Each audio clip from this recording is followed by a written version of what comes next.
여러분 안녕하세요. 나현수 목사입니다. 요한계시록 바르게 읽기 마지막 시간으로서요. 아름다운 마지막과 새로운 시작이라는 제목으로 함께 말씀을 나누겠습니다. 요한계시록 20장에서부터 22장까지, 그러니까 마지막 장까지 오늘 다루게 될 텐데요. 요한계시록 20장에 보니까 또 심판에 대한 이야기가 나옵니다. 오늘 여러분들 교환해 보면 이렇게 제가 써놓았는데요. 이번에는 진짜 마지막 심판이다 라고 해놓았습니다. 정말 그렇습니다. 19장까지, 정확히 말하면 15장부터 19장까지에 보면 최후의 심판에 대한 말씀이 계속해서 강도 높게 나오는 것 같은데, 이 20장에서는 15장으로부터 이어지는 그 최종 심판에 대한 장면을 요약적으로 보여준다라고 해야 될까요? 그러한 환상이 또 나타나고 있습니다. 흥미롭게도 그 20장에 보면 우리가 가끔씩 들어봤을 수 있는데 천년설에 대한 근거가 있는 그런 말씀들이 나옵니다. 물론 그 근거가 분명하고 자세하게 나와 있지는 않기 때문에 이 본문을 근거로 한 여러 가지 천년설들이 첨예하게 대립해 왔던 것이 사실입니다. 여러분들 교환해 보면 제가 세 가지 정도를 적어 놓았는데요. 전천년설과 후천년설, 그리고 무천년설이라고 적어 놓았죠. 각각의 천년설들이 주장하는 아주 핵심 요약만 말씀드리면 이 정도가 될 것 같습니다. 전천년설의 경우에는요, 예수님께서 친히 다스리는 그 천년 왕국 직전에 예수님의 재림이 있다라는 그런 주장이고요. 후천년설의 경우에는 예수님의 천년 통치가 있고 난 이후에 예수님의 재림이 있다라고 말하는 주장이고요. 무천년이라고 말하는 것은 직접적인 문자적인 천년이 아니라 교회 기간, 그러니까 예수님의 초림으로부터 재림 사이의 기간을 천년이라고 상징적으로 바라보는 것이다 주장하고 있습니다. 여기서 저는 어떤 천년설이 옳은 것인가 라고 선택하기보다는 이 천년설을 주장하기에는 오늘 본문의 근거가 너무나도 빈약하다라는 것을 말씀드리려고 하는데요. 이것은 사실 저의 주장만은 아니고요. 생각보다 적지 않은 학자들이 여기에 대해서 이렇게 주장을 하고 있습니다. 제가 자주 인용하고 있는 톰 라이트라는 세계적인 신약학자 마찬가지인데요. 그분이 하는 이야기들을 들어보면 이렇습니다. 정말로 중요한 주장을 해야 되는데 성경의 본문 한 구절, 두 구절 정도만을 근거로 하여서 엄청난 주장들을 하는 그런 내용들이 있는데, 요한계시록 20장에 있는, 그것도 1절에서 6절 사이에 있는 내용을 근거로 하여서 천년설을 주장하기에는 그 근거가 너무나도 빈약하다, 이런 이야기를 합니다. 제가 교환에 적어놓지는 못했는데요. 유명한 목사님이시죠. 마틴 로이드 존스 목사님 역시 이 천년설 주장에 대해서 천년설을 주장하기에는 본문의 근거가 너무나도 빈약하다라는 이야기를 합니다. 그러면서 각각의 천년설들이 첨예하게 대립하는 이유 역시 그 근거가 부족하기 때문이다 라는 주장을 하는데요. 합리적인 주장이라고 할 수가 있겠죠. 하나님께서 이 세상을 심판하시고 구원하시는 그 마지막의 때, 정말로 중요한 주제가 아니겠습니까? 그런데 유독 이 천년 왕국에 대한 본문은 요한계시록 20장, 그것도 1절에서 6절 사이에만 나타나고 있기 때문이죠. 우리가 성경을 해석할 때에 있어서 어떠한 특정한 주장을 하기 위해서는 다른 본문에서도, 그리고 가까운 근접 맥락에서도 지지를 받아야 되는데, 이 천년 왕국이라는 것들을 지지하기 위해서 요한계시록 근접 문맥이나 아니면은 성경에서 마지막 때를 주장하고 있는 다른 본문들을 살펴본다라고 한다면 이 천년에 대한 이야기가 너무나도 나오질 않습니다. 그렇기 때문에 본문을 가지고 전천년이 맞다, 후천년이 맞다, 아니면 무천년이 맞다 라고 말하기에는 조금 무리가 있다는 것이죠. 그렇다면 이 본문의 핵심은 무엇일까요? 간단합니다. 15장에서부터 19장에 있었던 내용들을 짤막하게 요약하는 것이라고 할 수가 있을 텐데요. 사탄, 옛 뱀이라고 하는 그런 존재가 하나님께 그리고 천사들에게 패배했었죠. 잠깐 풀어놓임을 당한다라고 했었는데 그 기간 무엇일까요? 왜 잡혔는데 잠깐 풀렸을까요? 예수님의 죽음과 부활, 바로 그것을 통하여서 사단이 결정적으로 패배했습니다. 그러나 그 패배에도 불구하고 마귀 사탄은 하나님의 성도들을 가만히 내버려 두지를 않았죠. 그 내용들이 요한계시록에서 반복해서 또 다른 모습으로 점점 강렬한 모습으로 계속해서 등장했었습니다. 여러분들 교환에 몇 가지 이제 적어 놓은 것들이 있습니다. 요한계시록 12장 7절에서 9절 먼저 그러한 내용들이 있었죠. 큰 용이 내쫓기니 옛 뱀 곧 마귀라고도 하고 사탄이라고도 하며 온 천하를 꿰는 자라. 그가 땅으로 내쫓기니 그의 사자들도 그와 함께 내쫓기니라. 아멘. 요한계시록 20장에 있는 내용이 이미 요한계시록 12장에서 조금은 다른 모습으로 분명히 나타나 있었다는 것을 확인할 수가 있습니다. 그리고 또 이런 말씀이 있죠. 요한계시록 16장에 있는 말씀입니다. 또 내가 보면 개구리 같은 새 더러운 영이 용의 입과 짐승의 입과 거짓 선지자의 입에서 나오니 그들은 귀신의 영이라. 이적을 행하여 온 천하 왕들에게 가서 하나님 곧 전능하신 이의 큰 날이 있을 전쟁을 위하여 그들을 모으더라. 보라, 내가 도둑같이 오리니 누구든지 깨어 옷을 지켜 벌거벗고 다니지 아니하며 자기의 부끄러움을 보이지 아니하는 자는 복이 있도다. 새 영이 히브리어로 아마겟돈이라 하는 곳으로 왕들을 모으더라. 아멘. 그리고 요한계시록 19장에 이런 말씀도 있습니다. 더불어 전쟁을 일으키다가 짐승이 잡히고 그 앞에서 표적을 행하던 거짓 선지자도 함께 잡혔으니 이는 짐승의 표를 받고 그의 우상에게 경배하던 자들을 표적으로 미혹하던 자라. 이 둘이 산채로 유황불 붙는 못에 던져지고. 여기서도 보면 최후의 심판처럼 묘사되는 그런 장면이 또다시 등장을 하죠. 그리고 에스겔 38장 이런 말씀이 나옵니다. 인자의 너는 마곡 땅에 있는 로스와 메섹과 두발 왕 곧 고객의 얼굴을 향하고 그에게 예언하여 구름이 땅을 덮음같이 내 백성 이스라엘을 치러 오리라. 고가 끝날에 내가 너를 이끌어다가 내 땅을 치게 하리니 이는 내가 너로 말미암아 이방 사람의 눈앞에서 내 거룩함을 나타내어 그들이 다 나를 알게 하려 함이라. 아멘. 요한계시록 20장에 보면 곡과 마곡에 대한 이야기, 전쟁에 대한 이야기가 나오는데 이 역시 구약 성경의 배경을 하는 말씀입니다. 마지막 때에 악의 무리들과 하나님을 따르는 그 무리들의 거대한 전쟁이 있을 것이다 라는 그런 환상, 이미지가 나타나거든요. 그런데 놀랍게도 이 이미지는 에스겔서 38장에 있었던 내용과 흡사하고요. 그리고 이 전에 요한계시록 16장이라든지 요한계시록 19장이라든지 이미 그 내용들이 반복해서 등장했었다라는 것을 알 수가 있죠. 마지막 전쟁이 그러니까 또 나오고 또 나오고 또 나온다는 것을 우리가 다시 한번 확인하게 되는 겁니다. 요한계시록 20장 1절에서 6절까지, 그러니까 천년왕국이 있기 전에 거대한 전쟁이 있을 것이다 라고 하는 내용들 따지고 보니까 이미 반복된 내용이네, 그리고 구약 성경에서 이미 말씀하고 있는 내용이었네 라는 것을 또다시 확인할 수가 있다는 것이죠. 왜 이렇게 반복하면서 강조하는 것일까요? 우리가 살고 있는 때가 그만큼 마지막에 가깝다라는 것을 보여주고 있는 것이겠죠. 사도 요한, 이 요한 목사님께서 그 7교회 성도들을 향하여서 그들이 너무나도 치열하게 신앙생활하고 있고 정말로 간절하게 하나님을 사모하고 있는데 하나님께서 이들과 함께 하시며 이 영적 전쟁터와 다름없는 그 삶 가운데 반드시 승리를 가져다 줄 것이다. 너희가 반드시 승리할 것이다 라는 것을 이렇게 표현하고 있다는 것입니다. 그리고 여기에서 우리가 놓쳐서 안 되는 중요한 사실이 있습니다.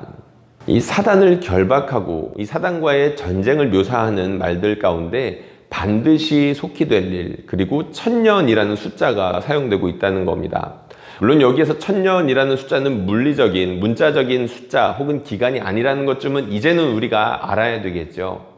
그런데 여기서 중요한 것은 그렇게 어느 정도의 정해진 기간이 등장한다는 것이고 반드시 속히 될 것이다 라고 확신하고 있다는 점입니다. 이것이 무엇을 가리킬까요?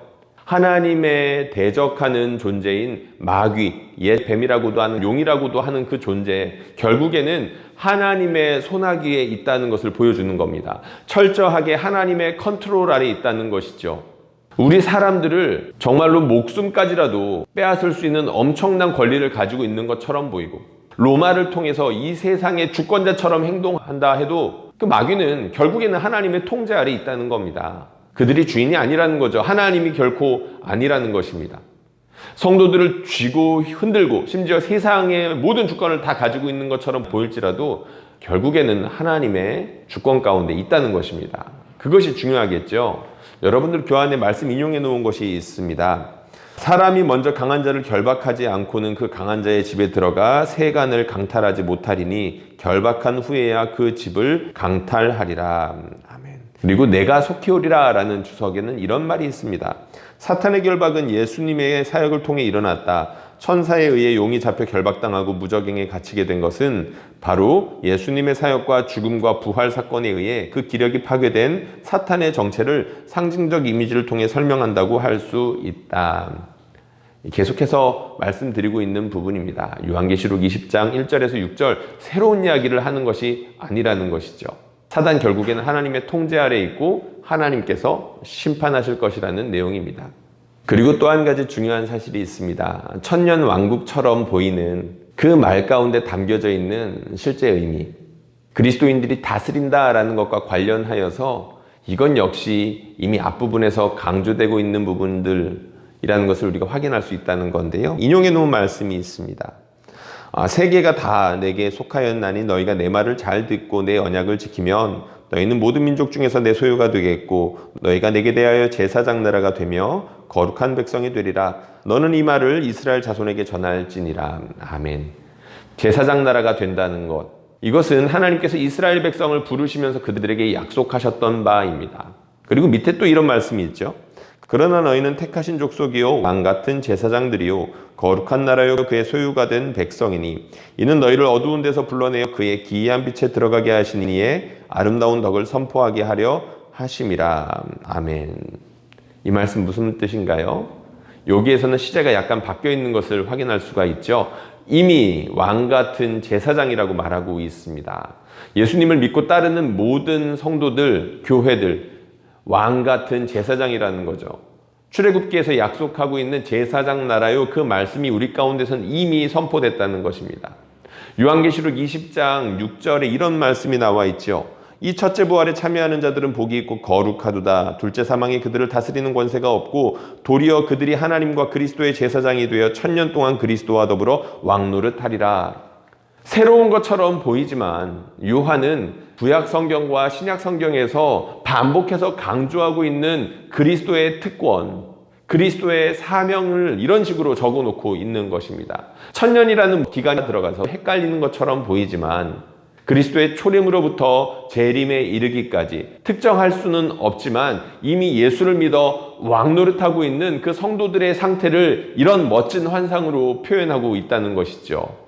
그리고 요한계시록 20장, 이번에는 정말로 마지막이다, 심판의 끝이다 라고 말씀을 드렸는데 그 말을 하는 중요한 이유가 바로 여기에 있습니다. 그것이 무엇이냐면 죽음까지도 심판을 받는다는 것입니다.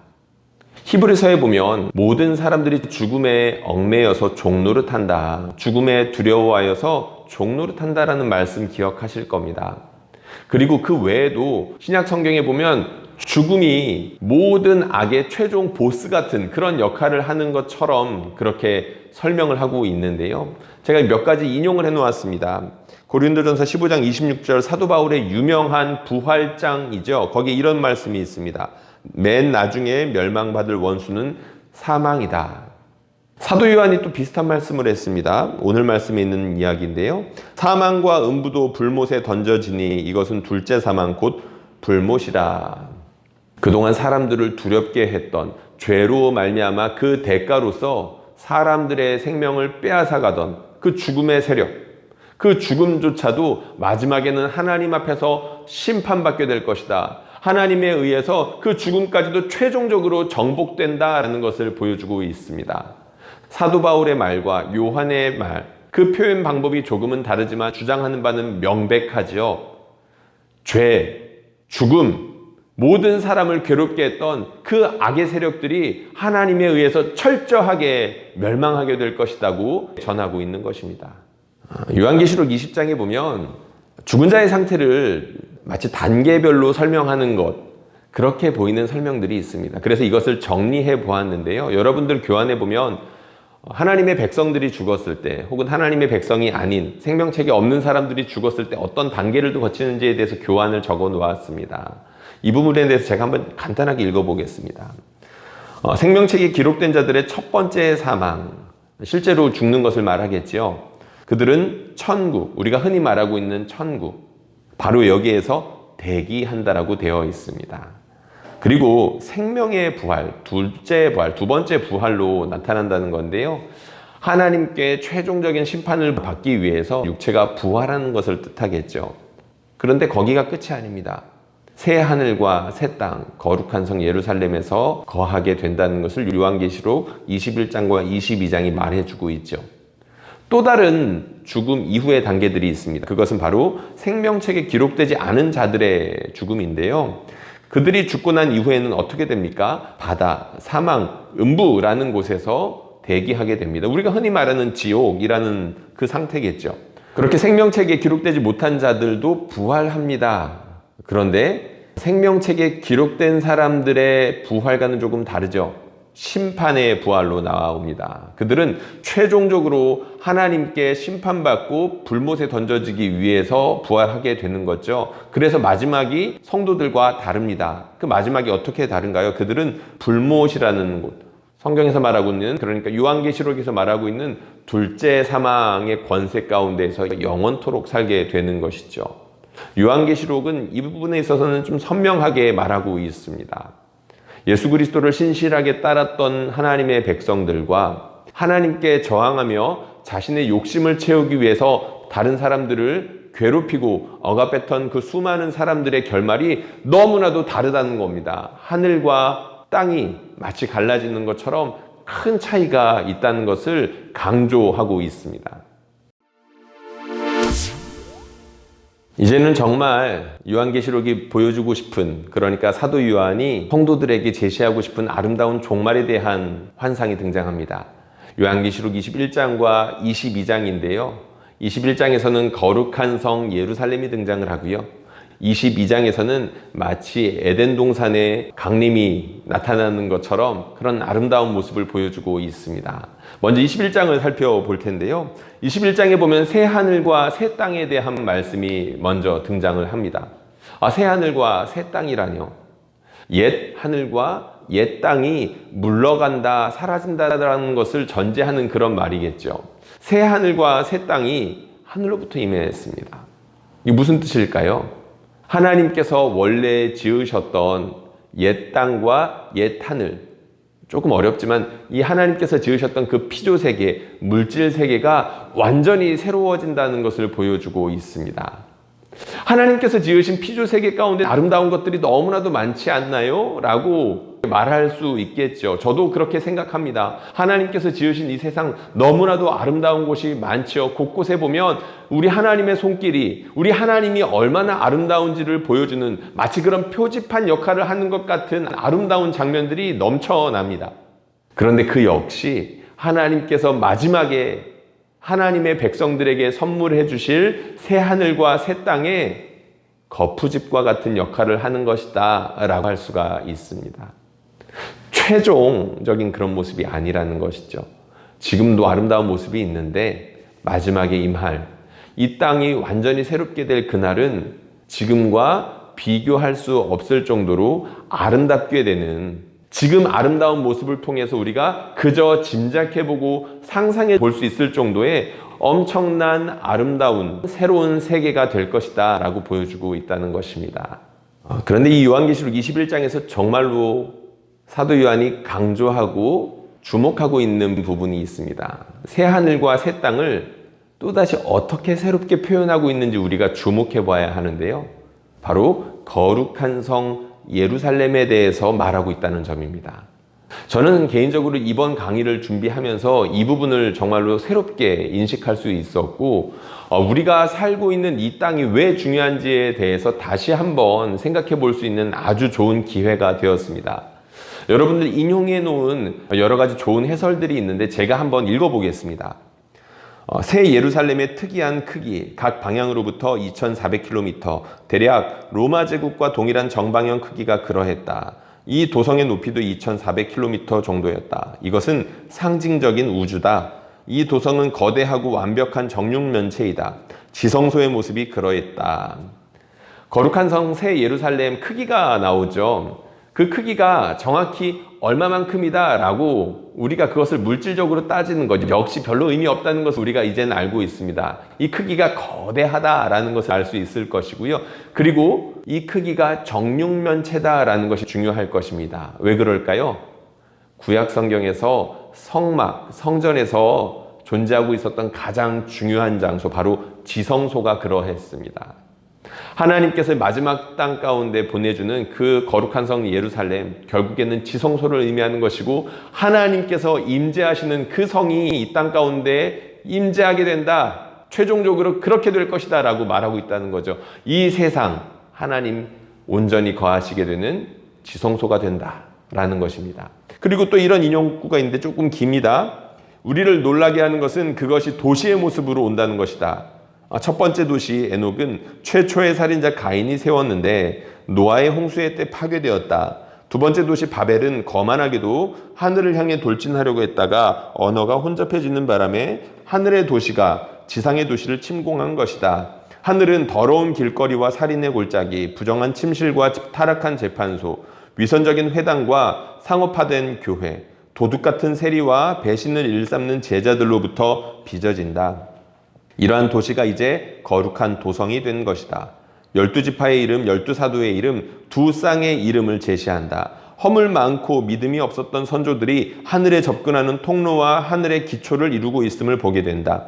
요한의 하늘은 인간의 욕심이 위쪽으로 연장된 것이 아니라 하나님의 통치와 현존이 아래쪽으로 침범한 것을 보여준다. 그 환상에서 하늘이 아래로 내려온다는 점을 명심하라. 그 결과 하나님이 사람들과 함께 거하게 된다. 저는 이 해설을 보면서 참 가슴이 많이 뛰었습니다. 도시가 이 땅으로 내려왔다라는 사실이 중요하다라고 했죠. 왜 그런가요? 도시는 순전히 인간의 발명품이기 때문입니다. 하나님께서 인간에게 창조성, 창조력이라는 그 특별한 능력을 주셨는데, 사람들이 하나님께서 주신 그 능력으로 도시를 만들었지만 그 도시는 어떠한 곳이었습니까? 철저하게 타락하고 부패한 곳이었습니다. 성경 창세기에 등장하는 도시들 역시 모두 부패한 모습을 보여주었고 하나님께 심판받는 그런 장소로 등장을 하게 됩니다. 죄악이 관영한 곳으로 등장을 하게 되죠. 그런데 마지막 때에 도시의 모습으로, 그 도시가 완전히 새롭게 되어서 거룩하게 되어서 하늘로부터 임했다라는 것입니다. 무엇을 뜻하는 것일까요? 하나님께서 이 땅 가운데 사람들을 통하여서 행하셨던 일들 완전히 무시하는 것이 결코 아니었구나라는 것을 보여주는 것입니다. 하나님께서 사람들을 통하여서 아름답게 만드셨던 것들이 있고 사람들을 통하여서 하나님의 구원을 베푸시는 수많은 일들을 행하여 주셨죠. 사도 바울이 말했던 것이 있습니다. 우리가 행하는 모든 선한 일들 결코 헛되지 않을 것이다.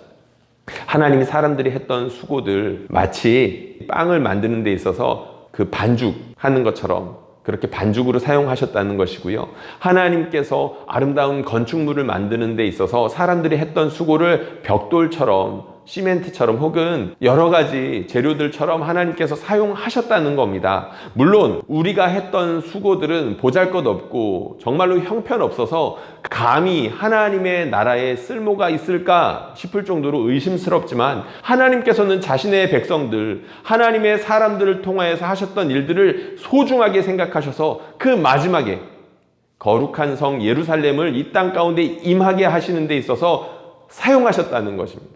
하나님께서 사람들을 통하여 만드신 거룩한 도성이 이 땅 가운데 온전하게 임하게 된다는 것이죠. 이것이 우리의 상상력을 넘어서는 것입니다. 부족하고 때로는 사악하기까지 하지만 우리 인간들을 통하여 하나님께서 지금 이 땅에서 일하고 계시는데 그거 결코 헛수고가 아니다라는 거죠. 하나님께서 반드시 사용해 주실 것이라는 겁니다.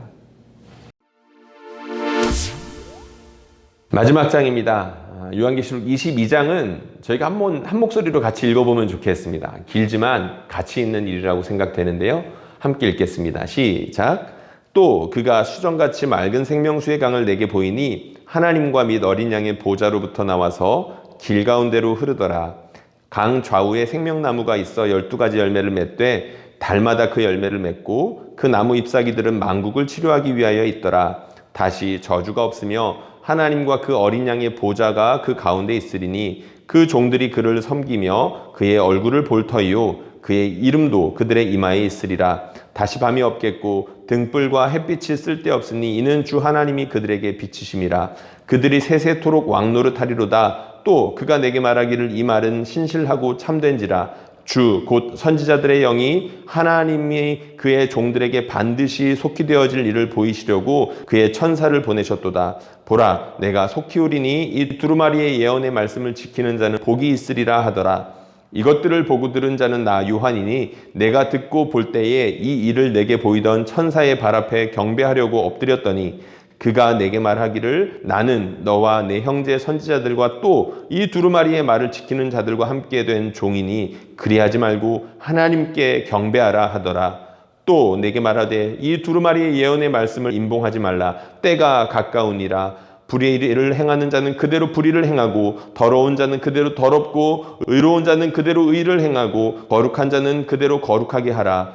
보라, 내가 속히 오리니 내가 줄 상이 있어 내게 있어 각 사람에게 그가 행한 대로 갚아주리라. 나는 알파와 오메가요 처음과 마지막이요 시작과 마침이라. 자기 두루마기를 빠는 자들은 복이 있으니 이는 그들이 생명나무에 나아가며 문들을 통하여 성에 들어갈 권세를 받으려 함이로다. 개들과 점술가들과 음행하는 자들과 살인자들과 우상 숭배자들과 및 거짓말을 좋아하며 지어내는 자는 다 성 밖에 있으리라. 나 예수는 교회들을 위하여 내 사자를 보내어 이것들을 너희에게 증언하게 하였노라. 나는 다윗의 뿌리요 자손이니 곧 광명한 새벽별이라 하시더라. 성령과 신부가 말씀하시기를 오라 하시는도다. 듣는 자도 오라 할 것이요 목마른 자도 올 것이요 또 원하는 자는 값없이 생명수를 받으라 하시더라. 내가 이 두루마리의 예언의 말씀을 듣는 모든 사람에게 증언하노니 만일 누구든지 이것들 외에 더하면 하나님이 이 두루마리에 기록된 재앙들을 그에게 더하실 것이요 만일 누구든지 이 두루마리의 예언의 말씀에서 제하여 버리면 하나님이 이 두루마리에 기록된 생명나무와 및 거룩한 성에 참여함을 제하여 버리시리라. 이것들을 증언하신 이가 이르시되 내가 진실로 속히 오리라 하시거늘 아멘. 주 예수여 오시옵소서. 주 예수의 은혜가 모든 자들에게 있을지어다. 아멘. 한 구절 한 구절 뜯어보면 너무나도 아름답고 소중한 말씀들이기 때문에 그렇게 보고 싶지만 아주 간략하게 스케치하듯 지나가겠습니다. 21장에서는 도시가 나왔는데 22장에서는 동산이 나옵니다. 상상이 가시죠? 에덴 동산입니다. 사도 요한, 구약 성경에 푹 젖어 있었던 사람이라고 했습니다. 반모섬에 갇혀 있었지만 구약 성경을 묵상하는 가운데 이 환상을 성도들에게 전하기 위해서 먼저 자신이 깊이 묵상했다는 것을 이 구약의 인용들을 통해서 우리가 확인할 수 있다고 했죠. 마지막 장이 특히 그러합니다. 21장과 22장의 말씀, 창세기 2장과 에스겔서 성전의 환상을 보여주고 있는 40장에서 48장까지에 있는 그 환상을 합치고 있는 것으로 볼 수가 있습니다. 창세기 2장의 비전, 에스겔서 40장 이후의 비전을 하나로 만들고 있는 것이죠. 여러분들 교환에 몇 가지 적어 놓았습니다. 특별히 생명나무가 그것을 보여준다라고 할 수가 있고요. 그리고 성전으로부터 흘러나와 강물을 적시게 되는 그 놀라운 환상이 그렇다라고 할 수 있습니다. 그리고 또 중요한 말씀이 반복이 되는데 복이 있으리라 라는 외침입니다. 여러분, 복이 있다.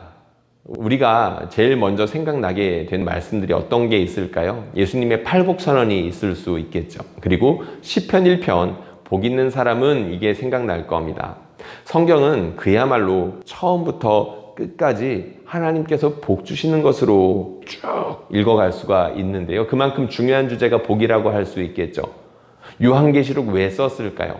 성도가 하나님께 복받는 존재라는 것을 보여주고 있는 것이고 최종적으로 복받는 존재가 되어야 하지 않겠냐라고 강력하게 권고하기 위해서 쓰여진 책이 요한계시록이라는 겁니다. 요한계시록에 보면 특이하게도 이 복이 있을 것이다 라는 선언이 7번 등장합니다. 우연일까요? 사도 요한은 숫자를 그냥 쓰는 법이 없었죠. 의미를 부여해서 사용했습니다. 하나님께서 우리 하나님의 성도들, 하나님의 말씀을 따라서 순종하고 하나님 섬기는 그 성도들, 예배하고 말씀 생활과 기도 생활에 충실한 성도들, 하나님의 복음을 증언하기 위하여서 치열하게 살아가는 그 하나님의 백성들 반드시 복주고 복줄 것이다. 지금도 복주고 계시지만 하나님께서 그 최종적으로 지금 우리가 감히 상상할 수 없을 정도로 온전하고도 풍성한 복을 주실 것이다. 가슴 뛰게 하는 비전, 이런 식으로 사도 요한이 표현했던 것입니다. 사도 요한은 이처럼 수도 없이 반복하면서, 심판의 경우도 그러했죠. 7번씩 3번이나 반복을 했고요. 이 복이 있을 것이라는 말씀도 곳곳에 배치해 놓으면서 7번을 강조를 했죠. 사도 요한은 반복, 강조를 좋아했던 그런 목회자였던 것 같습니다. 충실한 목회자였고 훌륭한 목회자였다는 걸 보여주는 거죠. 그만큼 성도들에게 알려주고자 했던 것이 간절했던 겁니다. 그럼 마지막으로 강조하고 있는 것이 한 가지 더 있습니다. 그게 무엇입니까? 바로 예수님께서 다시 오실 것이다. 우리 예수님께서 반드시 다시 오실 것이다. 이 말씀을 마지막 장에 2번이나 반복하고 있습니다. 이 말씀이 있죠. 만군의 여호와가 이르노라, 보라, 내가 내 사자를 보내리니 그가 내 앞에서 길을 준비할 것이요, 또 너희가 구하는 바 주가 갑자기 그의 성전에 임하시리니 곧 너희가 사모하는 바 언약의 사자가 임하실 것이라. 말라기에 보면, 그러니까 구약 성경의 마지막에 보면 이 땅 가운데 메시아가 급하게 임하실 것이다. 누구도 모르게 정말로 당혹스러운 모습으로 찾아올 것이다. 그 말씀 어떻게 됐나요? 성취되었죠. 우리 예수님의 초림으로 말미암아 성취되었던 말씀입니다. 그리고 이런 말씀이 있습니다. 여호와의 영광이 동문을 통하여 성전으로 들어가고, 우리 하나님께서 성전으로 찾아오신다는 겁니다. 에스겔 시대에 어떠했습니까? 성전이 파괴된 상황이었고 포로로 잡혀있던, 그렇게 하나님의 백성들이 흩어져 있던 시대였었습니다. 그런데 하나님의 영광이 성전으로 들어올 것이다. 우리 예수님을 예언하는 그런 말씀이라 할 수 있겠죠. 성취된 말씀입니다. 그리고 이런 말씀이 있습니다. 예수 그리스도에 계시라, 이는 하나님이 그에게 주사 반드시 속히 일어난 일들을 그 종들에게 보이시려고 그의 천사를 그 종 요한에게 보내어 알게 하신 것이라. 아멘. 그리고 마지막 장에 이렇게 있죠. 또 그가 내게 말하기를, 이 말은 신실하고 참된지라, 주 곧 선지자들의 영의 하나님이 그의 종들에게 반드시 속히 되어질 일을 보이시려고 그의 천사를 보내셨도다. 아멘.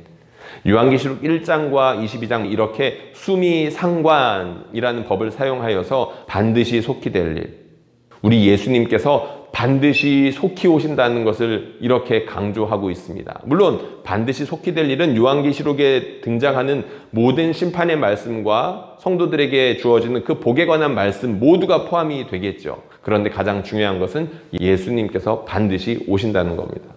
메시아가 다시 오실 것이라는 말씀이 예수님의 초림으로, 그리고 예수님의 죽음과 부활로 말미암아 그렇게 확실하게 입증이 되었다, 성취가 되었다라는 것을 우리가 알 수 있다면, 예수님께서 다시 하신 그 약속, 내가 반드시 이 땅 가운데 속히 올 것이다, 그 예수님께서 친히 하신 말씀이 예수님의 초림으로 말미암아 이 역시 분명히 이루어질 일이구나 라는 것을 우리가 확인해 볼 수가 있겠죠. 그런데 그때가 어느 때인지를 구체적으로 알지 못할 뿐입니다. 그 순간 모두가 당황스러워 할 겁니다. 당혹스러워 하겠죠. 그러나 그 당혹스러움의 느낌은 천양지차가 될 겁니다. 우리 주님을 신실하게 섬겼던 사람들, 우리 주님의 재림을 갈망하며 기다렸던 사람들, 예수님의 재림 때 당황하겠지만 기쁨이 차고 흘러 넘칠 겁니다. 예수님의 재림을 기대하지 않았던 사람들 어떻게 예수님의 재림을 맞이하게 될까요? 두렵게 될 것입니다. 누가 저 어린 양의 진노에서 우리를 능히 숨길 수 있겠느냐라고 애걸복걸하며 자신들의 목숨을 구걸했던 그 사람들의 부르짖음 기억나시나요? 요한계시록에 있었던 말씀이죠. 예수님의 재림을 기다리지 않았던 사람들, 그런 모습으로 예수님의 재림을 맞이하게 될 것입니다. 예수님께서 속히 오신다라는 그 말씀에 사도 요한이 모든 성도들이 보여야 할 마땅한 자세를 보여줍니다. 아멘, 주 예수여 오시옵소서. 마라나타, 마라나타. 이 기도, 이 간절한 응답은 초대교회로부터 2000년 교회사 가운데 모든 성도들이 마음속에 간직하고 있는 정말로 간절한 기도라고 할 수 있을 것입니다. 그래서 실제로 많은 예배 예식 가운데 이 주 예수여 오시옵소서를 포함시키는 예배들이 적지 않게 있다고 합니다. 저 역시 거기에 대해서 경험을 해본 적이 별로 없기 때문에 자세하게 알 수는 없지만 실제로 우리와는 조금 다른 색깔을 가진 여러 교회와 예배들이 있지 않겠습니까? 특별히 성찬 가운데 이 기도문을 넣음으로 말미암아 우리 주님이 반드시 오셔서 우리와 함께 잔치를 베풀어 주실 것이다. 아멘. 주 예수여 오시옵소서. 그런 차원에서 이 문구를 집어넣는다라고 하더라고요. 참 가슴 떨리는 그런 문구입니다. 우리가 이 예배 시간마다 이 문구를 집어넣지는 못하고 있을지라도 우리가 날마다 이 기도할 수 있겠죠. 이 강의를 마치는 중에 있는데 우리가 바로 이 기도 붙잡아야 되지 않겠습니까?